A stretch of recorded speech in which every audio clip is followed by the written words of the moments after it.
Medianoche. Medianoche. Medianoche. Medianoche. Medianoche. Medianoche. Medianoche. Podcast.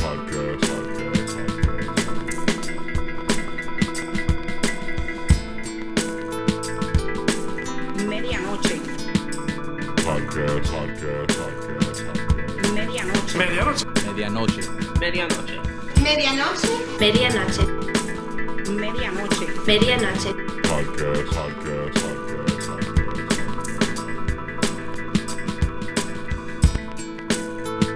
What's up, y'all? It's, welcome back to another episode of the Medianoche podcast. And I'm happy that you came through, man. I got EFN here once again. I'm back. Last time you didn't film it, right? No, it was just audio. Not fully. You filmed something, didn't you? No. No, I just took a picture. My imagination? Okay. We took a picture and the background was in focus. We was like mad blurry in the photo. Where? Yeah, it's all good. Yeah, I remember that. But yo, I came up, man. I got video now, bro. Nice. Yeah. Tiny cameras. I know, but you know what's funny? I don't even feel like I'm being filmed. I I got GoPros, but these little joints right here. Yeah, it's an Osmo Pocket. You're gonna see, man. Like the Okay, what is this called? Osmo Pocket. Spell it. OSMO. I'm playing. You'll be surprised, man. Like if the next time that you do a coming home, Right. you might want to consider getting a couple of these. You feel me? Shit, we're about to go.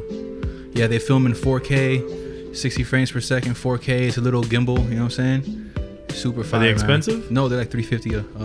Nice. I mean, I work at the store where they sell them, so And just come so- through yeah, you already know. Oh, you were? Yeah. All right. Fuck with you after the podcast. Yeah, man. EFN, bro. Man, I wanted to holler at you, man. Thank you again for coming through, bro. For real. No, absolutely. What's been up with Drink Champs, yo?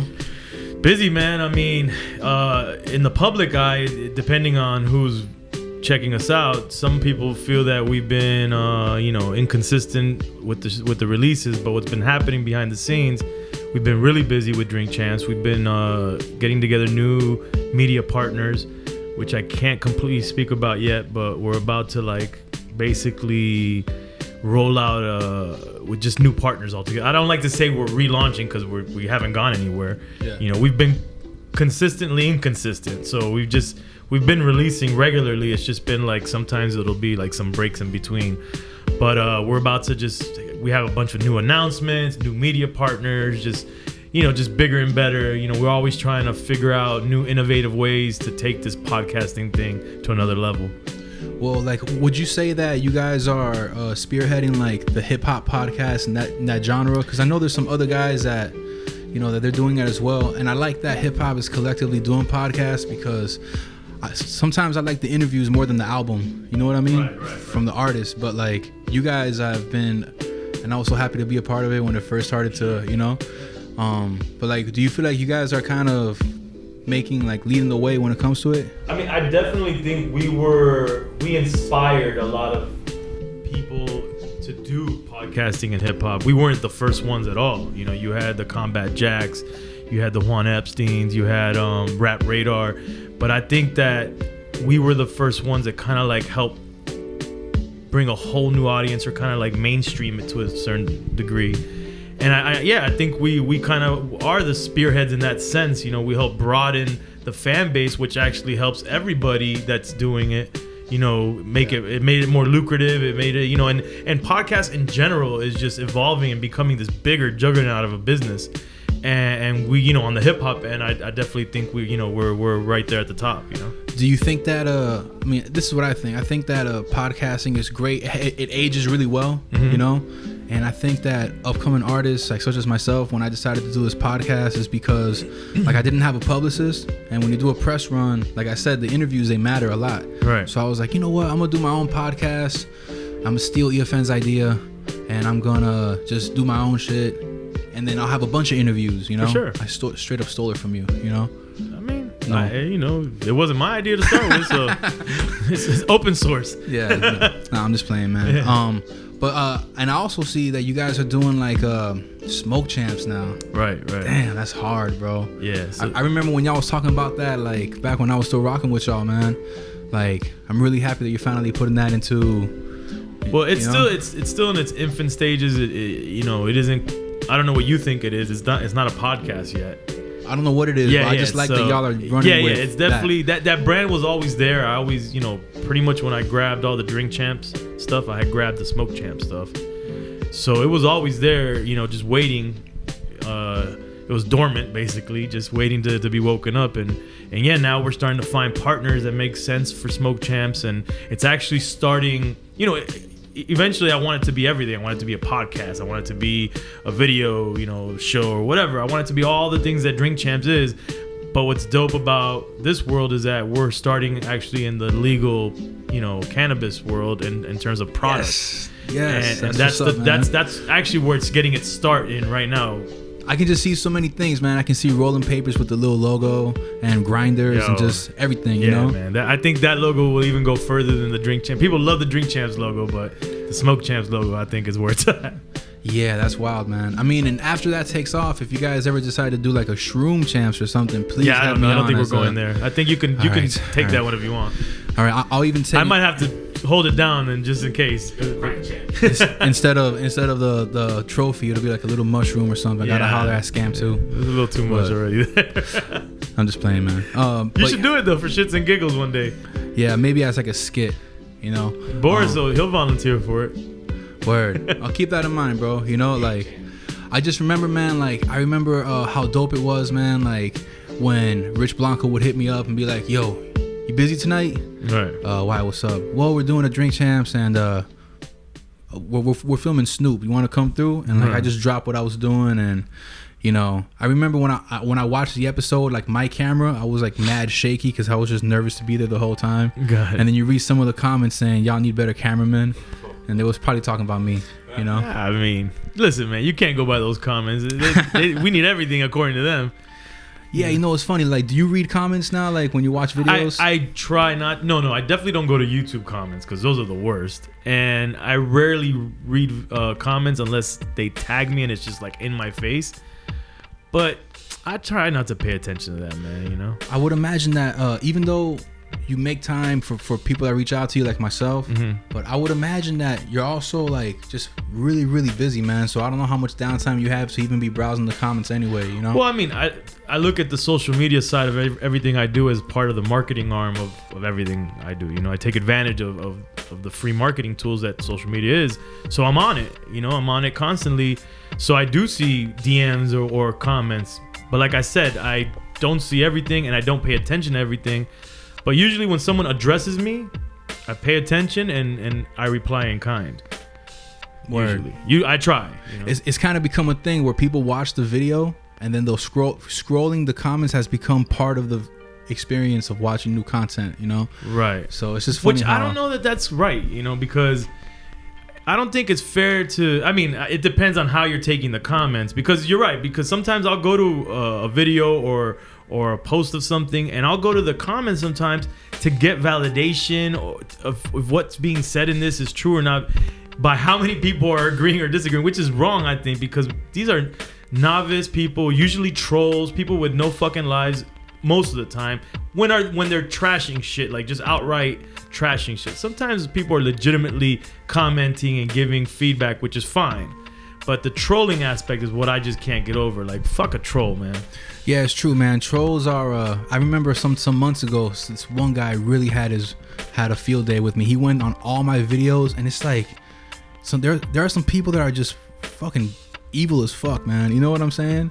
So. And you see that dude in the street? He's probably fucking coming out of church right now with his fucking little poodle, and he looks like the nicest guy in the world. But when he gets in his fucking room on his computer, fucking demon spawn right there. You ever seen Jay and Silent Bob when they go door to door knocking on? Yeah. And are you Demon Caster 09?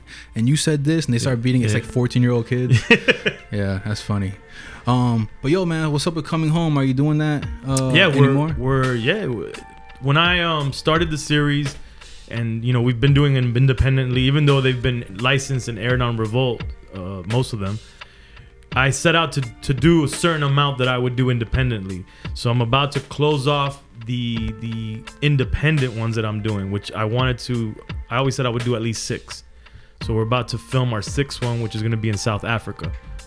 Damn, that's wild. Yeah, and we're taking recognized from Mayday, who his father's South African. Wow, that's wild, man. Yeah. Really? Yeah. I thought he was British. He's British, but he's British, and his mom's British, and his dad lived, in England when they met, but his dad is South African. Wild. And he'd never been to South Africa, so he's never explored that side of his, his roots. Which one would you say is has been like the wildest one out of all your coming homes? Wild. I guess you could say Haiti was the wildest one. It did feel, it had a roller coaster feel to it, just because of all the preconceptions that someone has about Haiti and just everything that Haiti's gone through, and they had gone through the earthquakes and just the poverty and all that. Haiti was the wildest one, but really they all have some kind of wild component to them, like Colombia, when we were in Bogota with Crack Family, rolling through Medellin, and La Comuna 13, which was once one of the worst neighborhoods in this hemisphere. So they all have a wild component, but I would say, like, as its totality, like, Haiti was pretty wild, but one of the funnest ones for us. You say the earthquakes. It just, like, I saw on the news today, California got another earthquake. Yeah, I got family out there too, and I've been hitting them. They got this morning again. Yeah, 7.1, the second one. This morning? Yeah, so they had two. No, this would be the third one then. So that is 6.5 and then a 7.1. Oh, both were this morning, you're saying? One was last night, right? No, you're. Nah, because there was one the day before yesterday, and then one yesterday morning. So there was two. Yeah. Okay. Because you're scaring me, because I've been hitting them up every time I hear it, and I usually get like the alert on my phone, and I just hit them right there. My bad. Yeah, well, now I'm gonna check on them anyways after we finish here.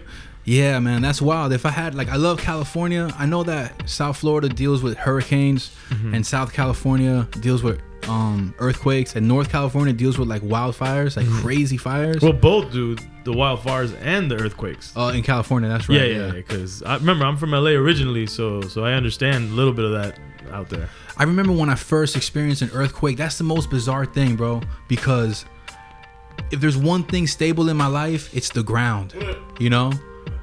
Like, I know they say you stay grounded, but then when the ground itself starts moving beneath you, bro, that's like, what's wild? When you're a little kid growing up in LA and you're trying to learn how to ride a bike, and all those fucking cracks in the sidewalk. Yo, I used to bust my ass every time. Fuck you, earthquakes, for fucking up the sidewalk. Damn, that's a really difficult way to learn. I bet you're a great bicyclist now, yo. Like, I got pretty good. Regular potholes in New York. It's just hard. No earthquakes. Well, you can avoid a pothole by going around it. When everything is cracked around you and the fucking sidewalk is raised, and you think, "No, I got this," boom, and then you fly forward. Say, "Jode la cosa." That's wild, man. Like, yeah, like, I don't know. I think that all things considered, I wouldn't mind living in California with the fires and the earthquakes. And that says a lot about the traffic here in Miami, because all we have is hurricanes, and I'm still thinking about going out there. You know what I'm saying? Like, the hurricanes are bad and the floods and all that. Traffic is worse out there. I don't know, like, North California is really where I'm talking about. Oh, North Cali is different. Yeah, that's a whole other day. Yeah, that's Yeah. different. That's totally different. Yeah. But bro, like, I remember when I first started this podcast, when I was rocking with you, and even before that, man, like, I kind of feel like with, like, the OG that you are, and where I was at my career at the time, and you was, like, mad supportive. Right. Like, man, I gotta thank you for that, bro, because you really instill, like, believing in yourself. You know what I mean? Right. And when I speak with other people about my time working with you, and then they see you on your own merit doing your own thing, like, they all tend to say the same thing, that you really are reaffirming, like, yo, bro, just do it, man, just believe in yourself, kind of. You know what I mean? And what are your thoughts on that, on, like, being in the position that you're in versus everyone else that you allow yourself to kind of link up and meet with, so that they can kind of help big themselves up? Like, would you mind breaking that down a little bit for me? I mean, there's a lot to break down, because it's just a lot of, like, deconstructing. But I would say it starts with, first of all, who you are as a person. I'm sure it has something to do with it, like, how you were raised, what your parents instill in you, blah blah blah, whatever. Obviously, or not obviously, but there were shortcomings in me being raised, single mother, the whole 9 yards, whatever. Every sob story everybody has. But the way I looked at it is this. Well, I'll tell you this. I built a solid team around me. My friends are core to my team. They're the same people that I've been rolling with forever. So I would say have solid people around you, whether they work with you directly or they're just a part of your like your friendship, like network of friends that are like a support group. That's key to, I think, having the confidence to move out and do your own thing, because without that, then you kind of feel alone, you know. I don't know. I couldn't explain. I couldn't imagine doing what I do if I didn't have the network and the crew that I have of people that I've known since high school. And that to me by itself has been such a huge part of what we do, as you know, building the Crazy Hood brand, building the EFN brand, and everything subsequent that's come from that. But me personally, aside from that, it was just using my common sense too. Is like, you know, move forward, learn as much as you can, understand you don't know everything, and as long as you don't act like a know-it-all and you kind of like, you know, try to seek out information, and as you learn, you know, and you're trying to create a lane for yourself, you move in ways where it's like things that make sense with what you're doing. You kind of make yourself what's the word I'm looking for? Like versatile. Word is a word, you know? Yeah. Like there's people that'll go completely from one thing to another thing because they think, oh, well, this is what's popping now, or this is what's I can do this because this didn't work. I don't believe in that, like going from one extreme to another. I do feel that you need to switch lanes every so often or move into things that are kind of related to what you're doing. And that's what I've always tried to do with Crazy Hood, whether it was us having a store, you know, having our own little clothing line, mixtapes, management, indie record label, to DJing, to podcasting, to creating films. It's all relatable. It's all within the realm of the brand, which is Crazy Hood, and it doesn't really go too far from that. Are you thinking about opening up the store again, the Crazy Goods store, maybe some pop-up shops or something? That would be dope, Eddie. A pop-up shop, Crazy Goods? That's a dope idea, man. Word. I think it's a good idea, man, because y'all have that brand, and Eddie was the partner in Crazy Goods for anybody who didn't word. know, you know? And there's a lot of nostalgia with that brand too. Miami hip hop, Crazy Goods, like all the people that I would have on my podcast, they stay bringing up how there was a time that, because y'all were out in Kendall, right? Yeah, Bird Road and 137. Yeah, like I don't know, man. A Crazy Goods pop-up shop would be like super sick, that's man. kind of ill, man. Yeah, we'd have to get really creative for that to be a cool thing, but that might be something to do. Yeah, man. For the next anniversary, you know, we're coming on to what would it be if we started in '93? What's the next year? Who's good at math here? I don't want it to sound too old. It's like maybe 20. I don't give a fuck about sounding old. I just want to know the math on 26 years. Yeah, something like that. Yeah. 93, 03, 13. Yeah, 26 years. 26th anniversary. That might be good for that anniversary. Fucking wild, bro. Y'all have been doing that almost as long as I've been alive. No, it's fine. No, I don't mind. I got a white ass beard. That's cool. Yeah, it is what it is, you know.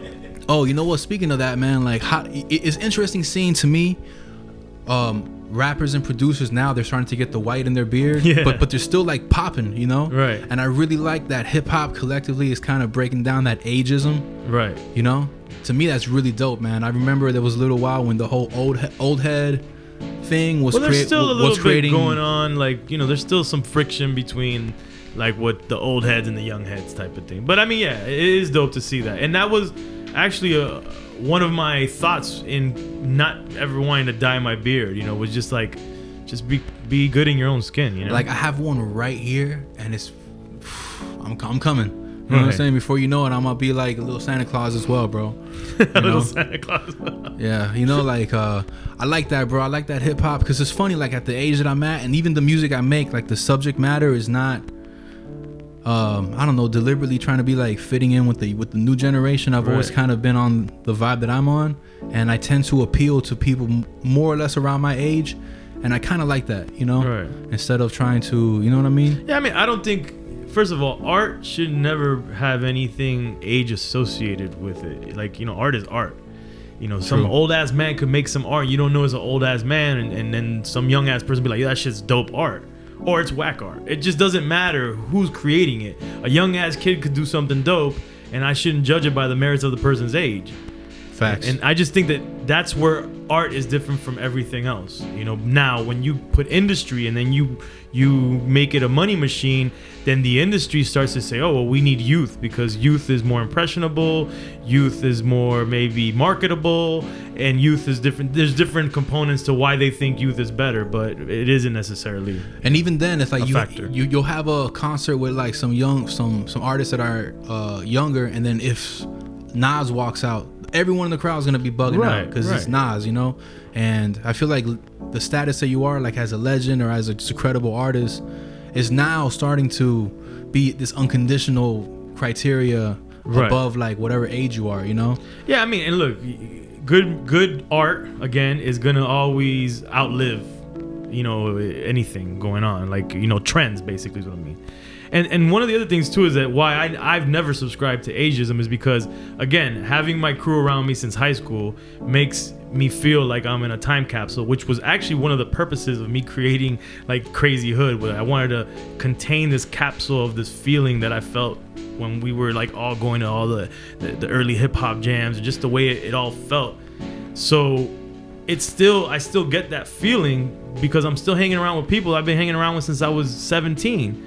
You know, 16, 17, 18 years old. So ain't nobody gonna be able to tell me like, oh, you know, you an old head. Motherfucker, you know, like when we was coming out in 93, everybody was like, look at these young motherfuckers doing it. Like we was coming in like an army. We was organized. We were trying to be professional, and everybody kept saying how, oh man, we the young guys, and we the young guys, and we the young guys doing this and the young guys doing that. And there's articles about people saying we were like the Latin young Latin Wu-Tang coming out of Miami and different things like that. So, you know, fast forward, you know, ain't nobody gonna tell me I'm old. Like I've been there, done that. I've been like, if it's a young guy telling me something, like, my man, I was in your shoes, not, you know, whatever, a decade ago, you know, and you want to be in my shoes. Fast forward. You don't want to be washed up and done and not have anything to say. You want to be me. And you want to still feel good about the culture. You want to still feel vibrant and still have ideas and still move things. So it's like, I think one hand washes the other. Like we OGs need to contribute back experience to the youth. And the youth, I think, should respect and seek out experience from the OGs.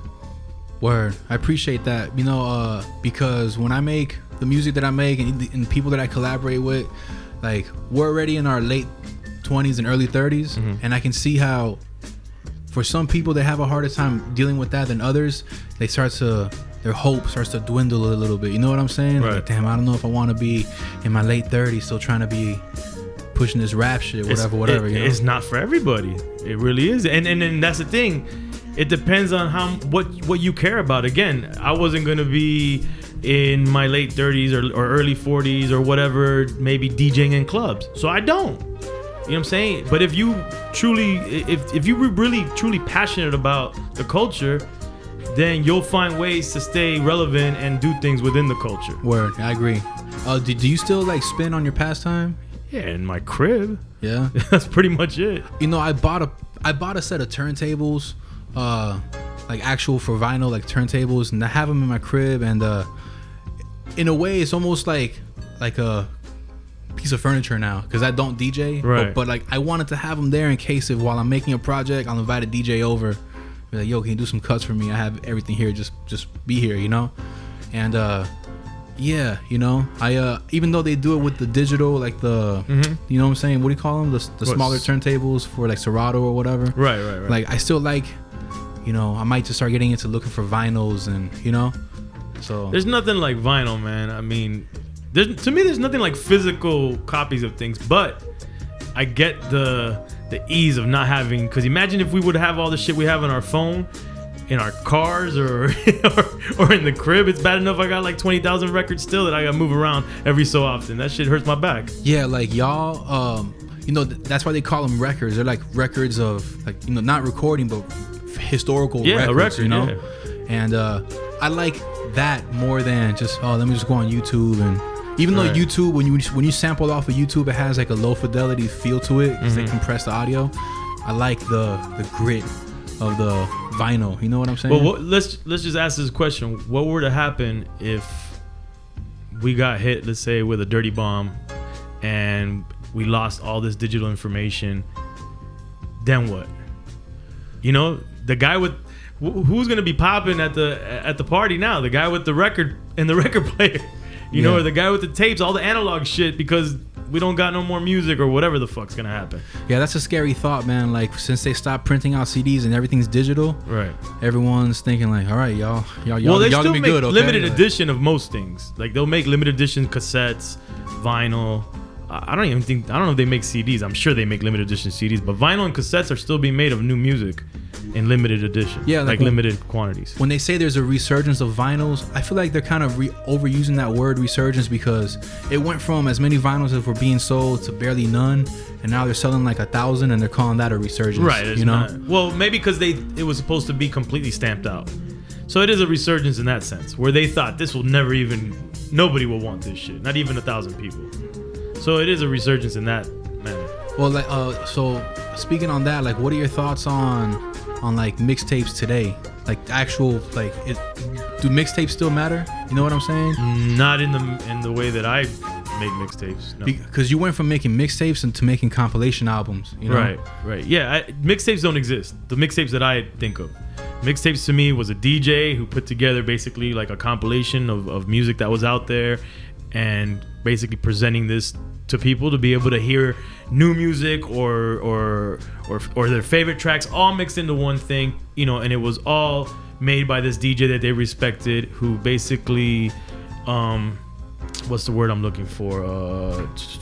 What is it when you put together like artwork in a place? Like this, like a collage or something? Yeah, when you're I have a brain fucking fart right now. But whatever. Point is that everybody trusted the DJ to be the one that put everything together for them, and especially in these analog tapes, you couldn't like skip through stuff, so you had to listen all the way through. So you just trusted the DJ, and whatever they put on that tape, you're like, I fucking with that. Now, if fast forward went into the digital world, the DJ got taken out of the equation. The artist said, I'm just gonna rap on a bunch of tracks that are not mine. I'm gonna call that a mixtape, and then that became the mixtape. So it went from a DJ kind of giving you a sampler of all this stuff that you can like kind of, you know, hear about new music, hear about new artists, and all this different stuff, to one artist basically saying, you know, this is not my album, it's a mixtape, and it's kind of stayed there, the mixtape. So I don't think the mixtape that I come from, that era, doesn't exist today, and I don't think will ever exist again. And it's funny because it went from DJs like showing y'all the new dope stuff to now it's like curators on playlists. Curating is the word I was looking for. That's the word I was looking for. Word, okay. Yeah, like now it's curators, you know what I'm saying? And it's funny because on Spotify, there are some services of people that they'll claim, oh, you pay a service and I'll submit your music to a bunch of curating playlists, and then you'll get these emails saying, yeah, you got accepted to this one and that one, and you look at them and they look mad similar, you know, like it looks like they offer this service and they have like 1,000 playlists, and they pretend they give you this illusion of choice, you know. Everything's an illusion. Everybody thought that the record labels and that whole industry juggernaut that kind of dictated what people liked went away. They just fucking, you know, regrouped, and they came out in a different way. So before you had programmed radio, where they literally have mathematical equations on how to program your brain on how to play a record. And, you know, sometimes, you know, the labels, not sometimes, most of the time the labels, you know, were in their pockets or made sure that these records got played, and then you got programmed, basically. Now they're doing that with Spotify playlists and different playlists like that. Okay. I hear you. I don't think that I'll ever be able to manufacture, how you're saying, like they know exactly when, like how to program you to like this music. I don't know if I'll ever feel comfortable doing that. Like it's weird because when I make music, when I write a song, I just kind of write what's in my heart, you know what I mean? But then I know I've been in studio sessions where they're like, nah, the first verse has to be 4 bars, and then let's go right into the hook. I'm talking about the way music is played to the public, like songs. That's what I meant by programming. Oh, okay. Not the song structure of one song. I'm talking about the way that people used to be like, oh, I don't like the radio. They play the same songs over and over again. That was by design. It's a mathematical equation. The way that they call it a program director in programming, because they're programming you, the consumer, to have that song in your head and then want to buy the song. People think that now they're more free because they don't really listen to the radio. Well, I don't listen to the radio more. I'd be on the internet. I'd be on Spotify. I'd be on Apple Music. Well, those playlists are the same thing now. Okay, I feel you.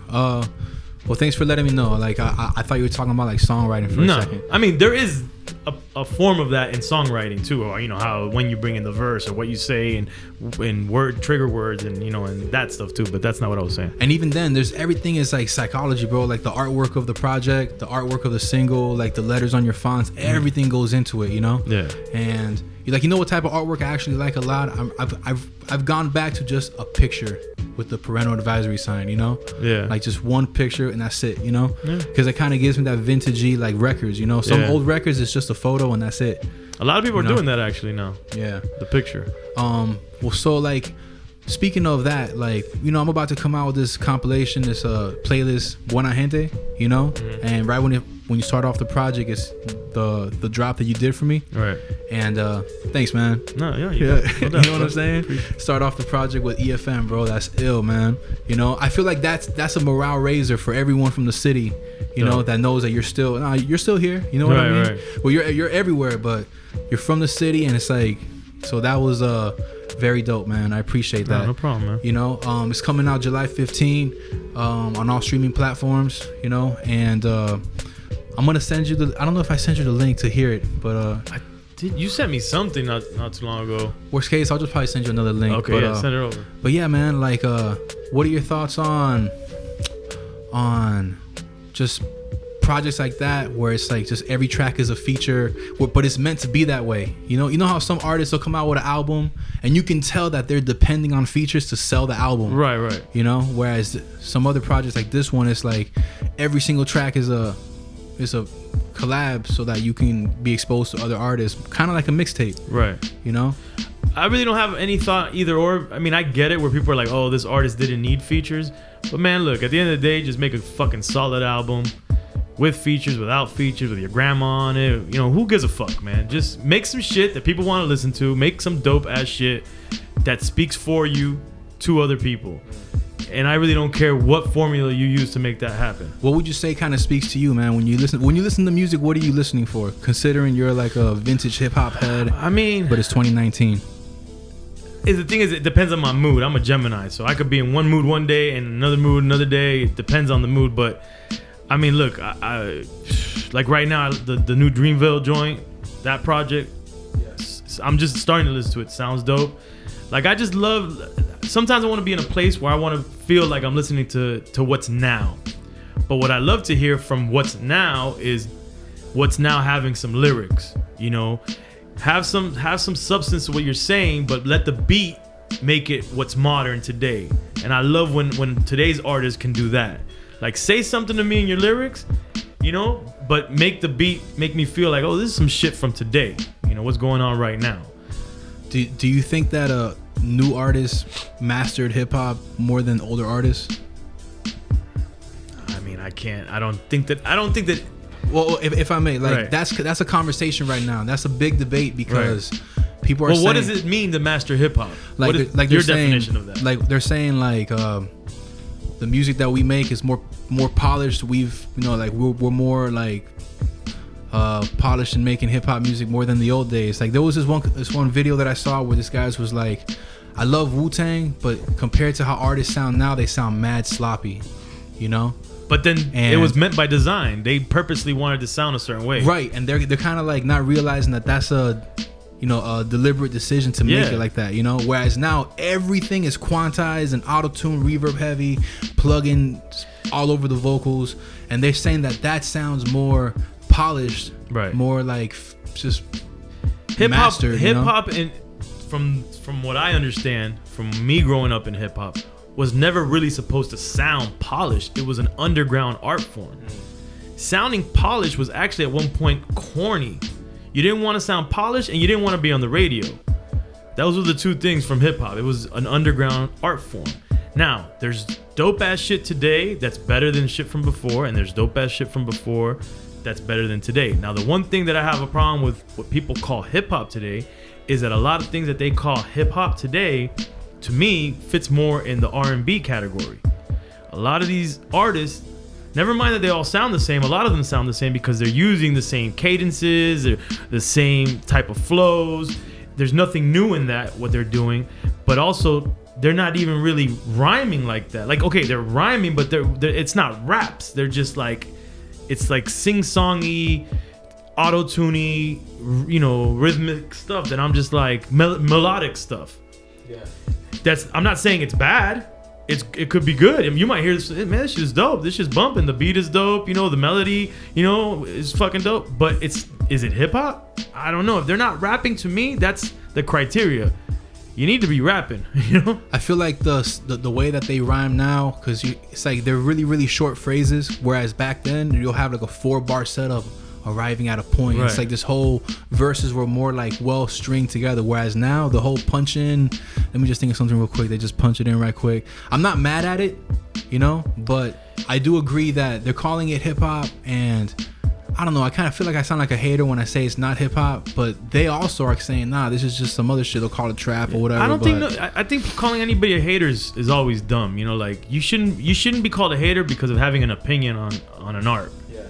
Now, and also saying something, this is how they did it back then, I think is wrong too, because there's dope ass lyricists and rappers today that are just rapping today. And there's kids that are not, or let me not even call them kids because they might be grown ass full men. There's artists today that are just not rapping.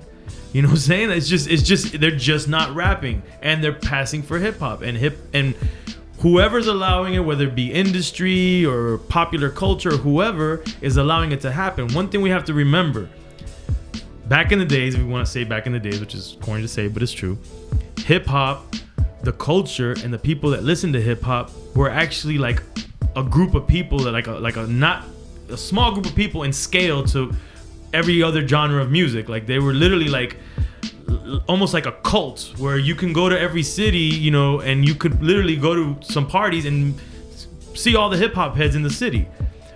Fast forward, hip hop wasn't popular culture yet. Fast forward, now hip hop, you know, becomes the biggest music in the world. People have iPhones, you know, they had the iPods before that, and then hip hop becomes this part of songs in a playlist that has everything, pop, you know, punk, reggae, whatever, all kinds of music, and then hip hop's in there. So what happens is these generations that start coming from that, they come from an era where it's just you're no longer a hip hop head to listen to hip hop. You understand what I'm saying? Yeah. You're now just a kid listening to music, and this music includes hip hop or rap or whatever they thought it was. And then now you start creating artists from that world. Then they start to create music that isn't necessarily hip hop because their playlist was everything. I don't know if this is making sense to anybody here. No, I'm following. You know, I'm following you. Yeah. We were students of hip hop culture and rap music. And that's all it was. It was that. And, you know, we were students of it. It's like if you go to the Shaolin Temple, you're learning, you know, Kung Fu, and that's it. You're not learning fucking Taekwondo and fucking a little bit of fucking gymnastics and a little bit of this. You're not becoming an MMA fighter out of Shaolin. You're becoming a fucking Kung Fu expert. That's what comes out of there. And that, what happens out of the core hip hop, you know, let's just say 90s and back, that's what came out of it is just pure hip hop. But then moving forward, hip hop became so big, and the people that listened to it just became so much variety that what comes out of that is basically MMA. It's mixed martial arts. It's everything. Do you think that that whole stigma of white people being involved in hip hop, like how they'll be like, oh, you're only here as a guest, man. This is like black and brown culture. Right. Like, do you agree with that? I don't know if I agree with that, man. Yeah, I don't. Yeah, BC Boys. You know what I'm saying? This is like, okay. I don't necessarily agree with that, but what I think we have to be careful of, especially as Latinos in hip hop. First of all, anybody that says that Latinos aren't like original, like we don't call a Latino a guest in hip hop. We're from the origination of hip hop. Yeah, facts. Now, as Latinos, what we need to understand is we need to have a lot more understanding of music and culture as a whole, even our own, because a lot of Latinos negate their African roots. And in that is where we misunderstood or misunderstand what hip hop is and hip hop music. A lot of it comes from its African roots, just like all of our, like salsa, merengue, all this stuff comes from Africa, like its origins. The music that's being used, the style of music, like the instruments, all that, the sounds are African. So we have to understand that if someone could, like, if we come into saying, oh, Latino this, Latino, like, if it's like we're talking European Latinos and it's like what are we bringing, you know, to the table? Conquistador music? Like, no, bro. Like it's really our African side that's contributed to the culture. And African music is at the base of hip hop culture, just like it is of a lot of American culture, like a lot of American music. I even found out the other day, I didn't even know that fucking country music's origin comes a lot from Africa, because the slaves are the ones that invented the banjo. Because the banjo was a guitar and a fucking drum, because the drum came from Africa. Damn, that's wild. And I never could have thought that. And that's for most American music and a lot of culture and music in the world.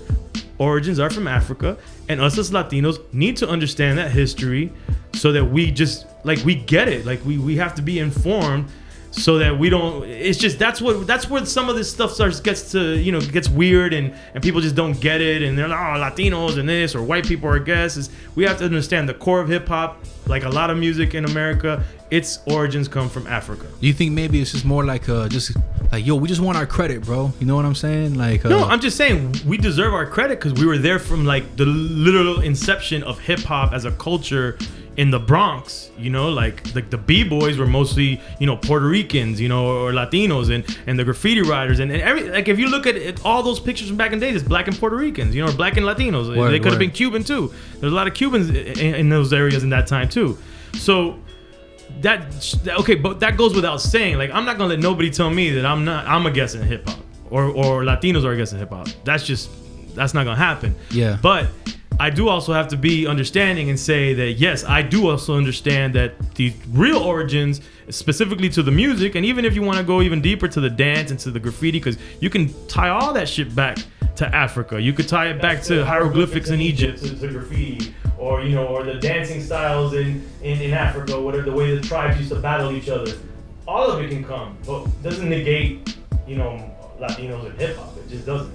I just feel like the hip hop industry, or when I look at popular hip hop, I just don't feel like Hispanics get embraced like that, man. You know, like I can name Hispanic MCs in one hand, bro. You know, when I think about, and there's a lot of popular MCs, but you couldn't name them in one hand if you talk about everybody in the neighborhood. No, of course, but Miami's different. I'm talking about like New York or anywhere. Yeah, like, but I mean, underground is different. I'm talking about mainstream hip hop, like people that they, you know what I'm saying? Like, they put some money behind to market them because I don't know. I feel like they get a really hard time, especially like when it first started. It was Fat Joe, right? And then Big Pun, and, you know, the whole Terror Squad, and then after that, I mean, you had before that Charlie Chase, okay, Cold Crush, you right? know, like, Cold Crush, word. I mean, there's a ton of people we probably don't even, unfortunately, we don't even know about that were there. Yeah.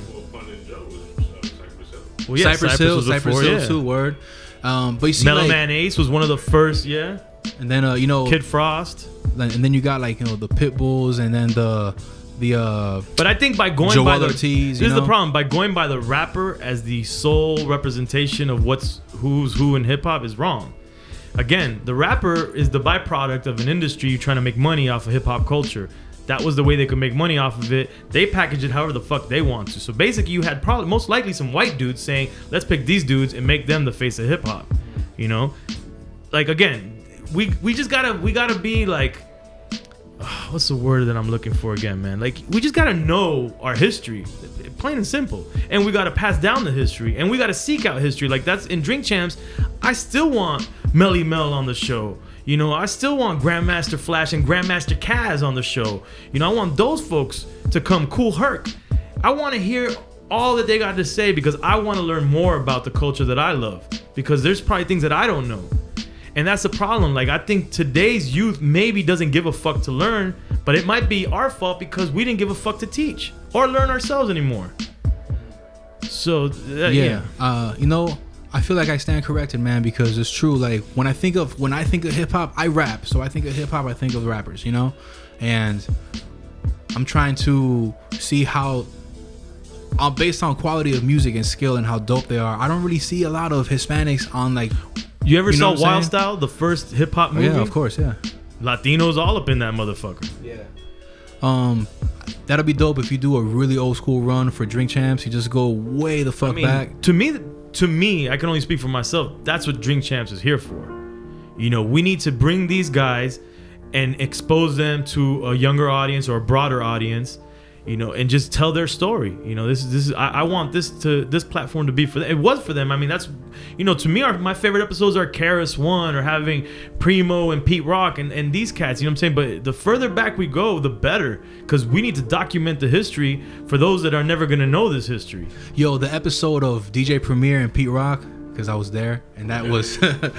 I was there, and that was, bro, that's easily one of the highlights, bro, Right. of like my overall life, just being there and y'all chopping it up with them. And like my camera was, I forgot which camera angle I had, but like, damn, that's so tight, man. And I can imagine for you, because you've had you've had these years in, you know, in the culture. It's you know? dope. And the thing is, why I think it's dope for these guys to be on the shows, because when some of these guys might be on other shows, it might just be like some straight Q&A, like history, like let's just get like nerdy about it, where some, you know, like either a younger audience or just anybody in general is not entertaining. At least you come on Drink Champs, have fun, show everybody, you know, those days were wild. Those guys had wild times. Those motherfuckers were doing all kinds of crazy shit. You know, they wasn't like all nice and shit. They was in the hood doing it up, you know, they were hood rich, doing big things, man. And I want to hear those stories, and hearing it through Drink Champs where they're having fun. Maybe they're drinking, maybe they're not, but they're going to definitely have fun on Drink Champs.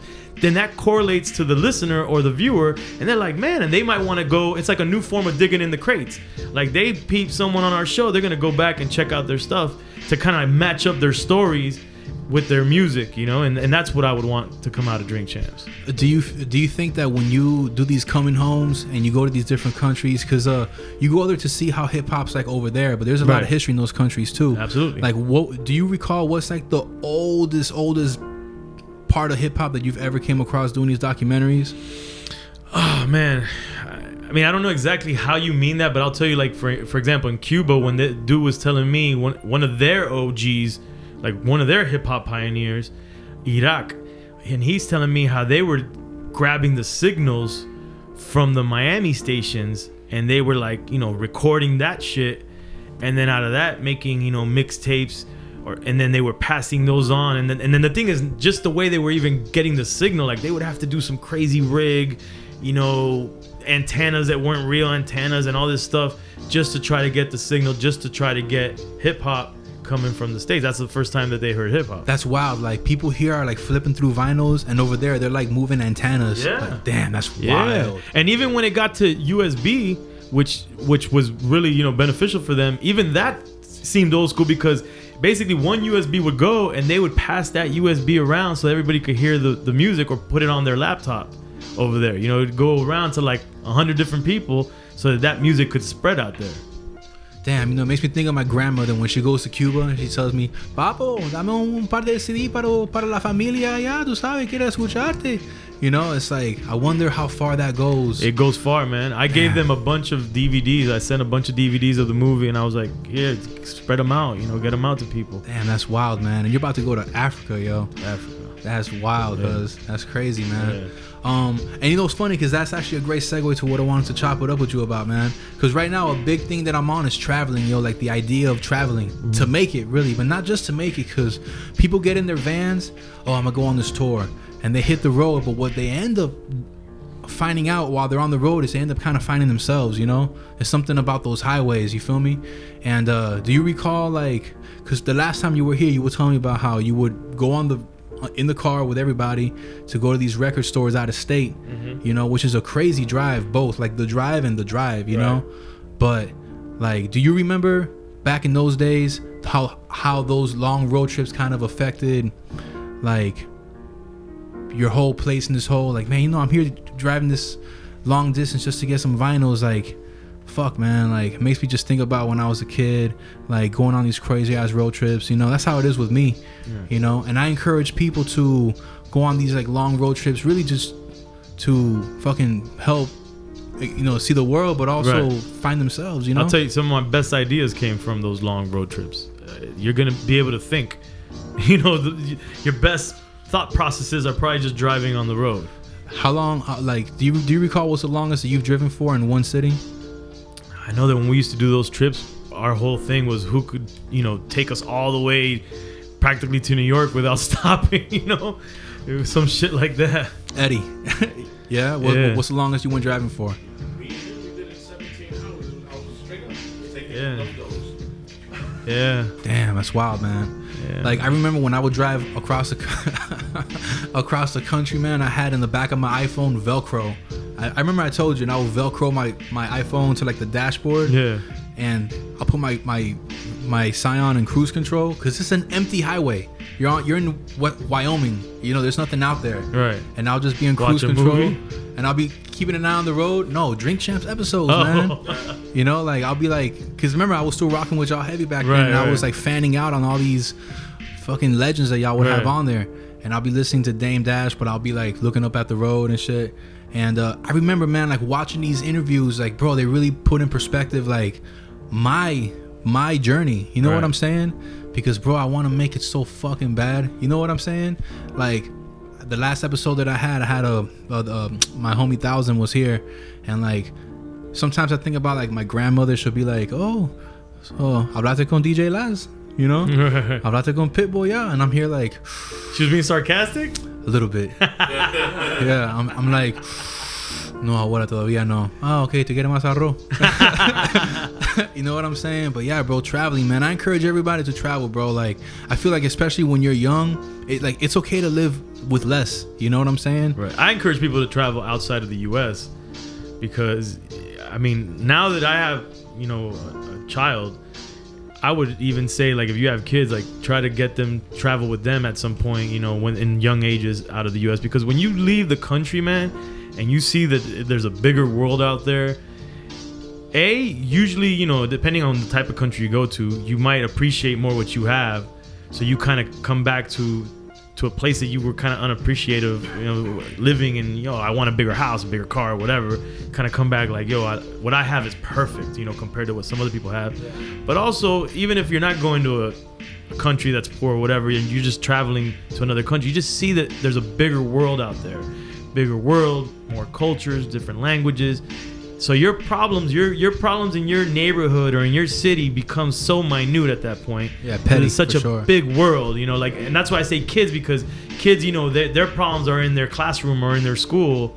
Get that motherfucker, you know, in another country, you know, in China, and they see a billion Chinese people or the Great Wall of China, and they come back, they're like, yeah, fucking Susie Lou talking shit about me ain't shit. You know, there's a big ass world out there for me to explore. That, you know, these problems are insignificant. Yeah, it puts things in perspective. Like when you see how big and how vast the world is and how people's problems are. Yeah, man. Your life, your back and forth with people seems so you can handle it so much more. Yeah, it's stupid at that point. Yeah. Word, man. EFN, bro. Like I wanted to ask you one last thing, bro, before we wrap it up, cause Miami, right? Miami, like.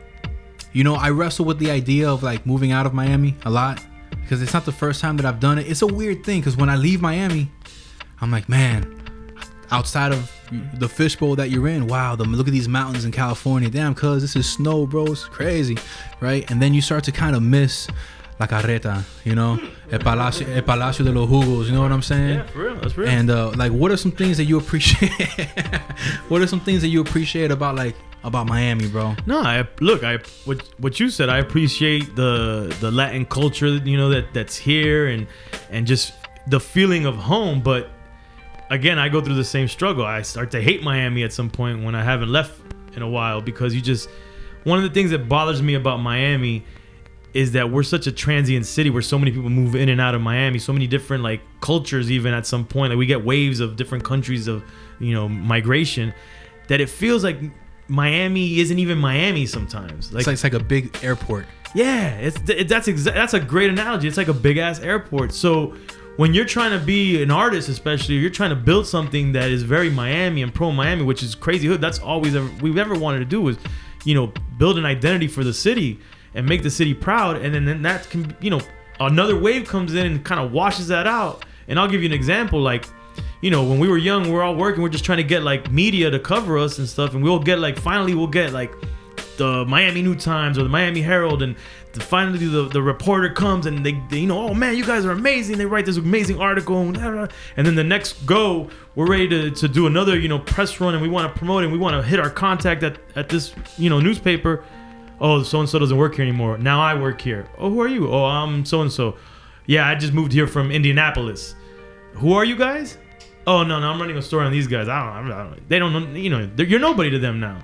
And that's the way it is for a lot of things in Miami. Like there's always just somebody else moving in, changing just the wave and kind of like the memory of Miami. It's like people forget its history because why remember it if because everything's kind of short term. Short term, yeah. And that's what kind of bothers me about Miami.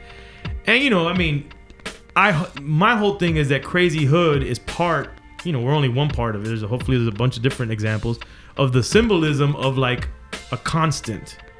A beacon of we're here, we've been here, we're a part of history, we're repping for a timeline in Miami, whether it be, you know, for hip hop or whatever.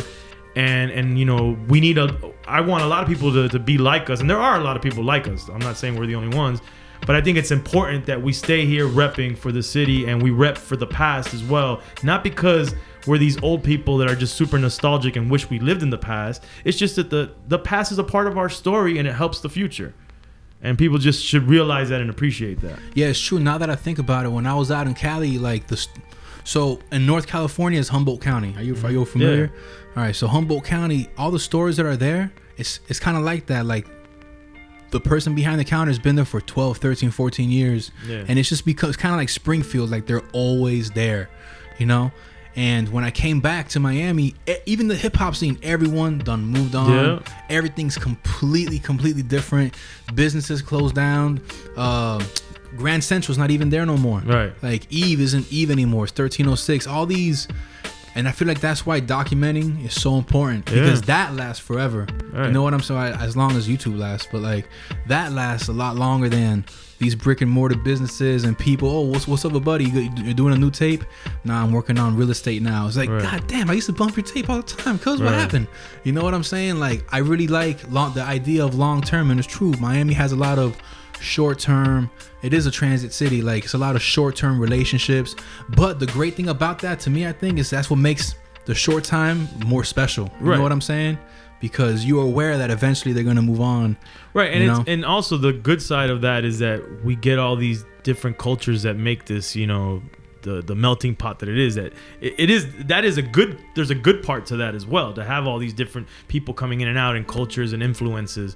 But we need constants, you know. And the other thing too that we want to make sure that doesn't happen, which is about documenting history, is that people are quick to change history. This doesn't just happen for stuff that we're talking about. This is happening in our very eyes with politics, you know, where they just, no, that didn't happen, or this is what really happened, or, you know, like, and that's a scary thought, man, where someone could be like, well, hip hop in Miami started in here and doing this, and I was this and I was that, and no, man, there was this person and that person and this person. But just because that person doesn't have an IG page that has 100,000 followers, or this person isn't making music anymore, automatically they're not a part of the history of the scene. Yeah. That's not the way it goes. And that's why you need people like us, and, you know, to be here to say, nah, man, there was a Mother Superior, there was a DJ Coupe de Ville, an FM, a Snow White, you know, like all these different things that we can remember. We're not gonna remember everything. Trust me, we have a Bacardi brain. But we try because and that's why we need other people like us to cross-reference what we're doing, because that history is important to the scene. Because if I'm a young cat coming up now and I can only track my history to a couple years, I don't know how dope or proud I'd be of that. But if I could track my history back, like if I'm from the Bronx right now and I'll be like, yo, this is the birthplace of hip-hop, bitch, you know, like I'm about to be the new shit coming out of this motherfucker. It's a little bit more puffing my chest right now because I'm from the birthplace of hip-hop, and that's something to be said. Word. Nah, I agree, man. I agree 100%. Like documenting is also good just to preserve exactly what happened instead of people trying to switch it up.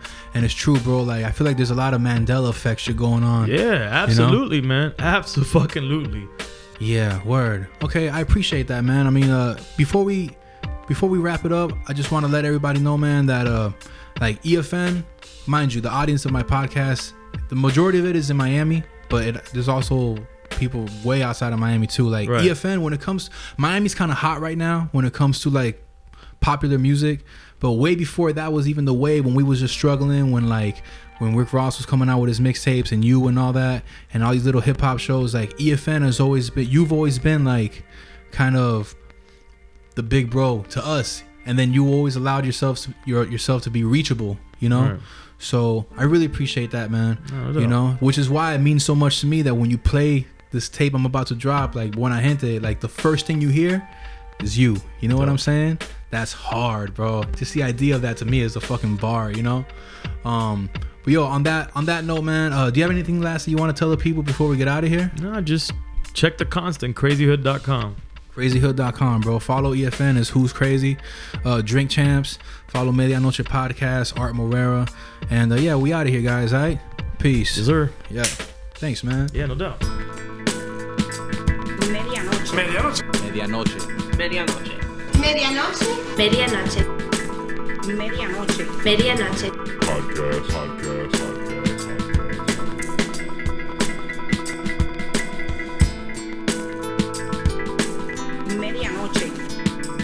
Podcast. Medianoche. Medianoche. Medianoche. Medianoche. Medianoche. Medianoche. Medianoche. Podcast.